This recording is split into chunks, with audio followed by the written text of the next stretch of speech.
Akaniambia wewe umeshakuwa besti yangu, na hiyo mambo ni kawaida, umezoea. Usinipe na leo. Umesikia wewe ni mtamu?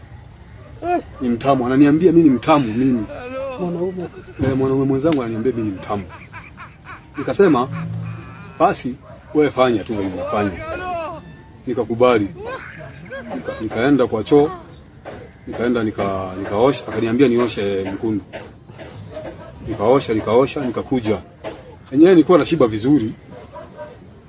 Akanipatia chakula ingine, nikakula. Wenye nilikula, akaniambia hizi siku za mbele mimi naona kwamba mimi nitakuja kukuoa tu kwa sababu wewe ni mtamu sana.